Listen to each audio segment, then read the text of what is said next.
आम्ही पुष्पवती रुमटा कन्या विद्यालयाच्या विद्यार्थी. आमच्या प्रोजेक्टचं नाव आहे वॉटर इरिगेशन सिस्टम, नाहीतर water monitoring system in plants. मी नेहा राजेश टाटिया. आमच्या प्रोजेक्टमध्ये सहभागी विद्यार्थी मी याचना गावित. मी श्रावणी बडांगे. मी रितू बेडके.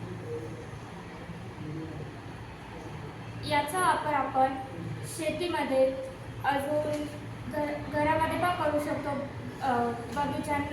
बगीच्यामध्ये झाडांना वेळच्या वेळी पाणी देण्यासाठी, शेतीला वेळच्या वेळी पाणी देण्यासाठी, आपल्या गॅलरीत झाडांना झाडांची माती कोरडी झाली असेल तर त्यांना माती ओली करण्यासाठी पण आपण याचा वापर करू शकतो.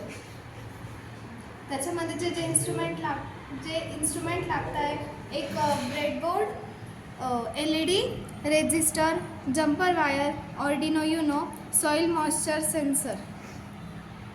तर सगळ्यात पहिल्यांदा आपण ब्रेडबोर्डमध्ये LED जॉईंट केली आहे, रेजिस्टर जॉईंट केला आहे आणि जम्पर वायर जॉईंट केली आहे. हा सेन्सर आहे, इथं सगळे वायर्स जॉईंट केले. तर या सेन्सरमध्ये जो VCC आहे तो ऑर्डिनो युनोमध्ये 5 व्होल्टच्या ठिकाणी जॉईंट केला आहे आणि दुसरं GND म्हणजेच ग्राउंड, तो ऑर्डिनो युनोमध्ये ग्राउंडला जॉईन केला आहे. आणि इथं आम्ही AO म्हणजेच ॲनालॉग घेतला आहे, तो युनोमध्ये AO म्हणजे A0 इथं जॉईन केलेला आहे.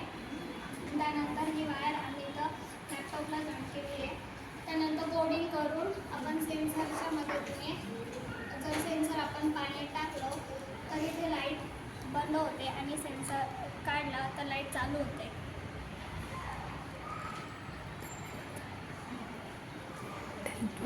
धन्यवाद.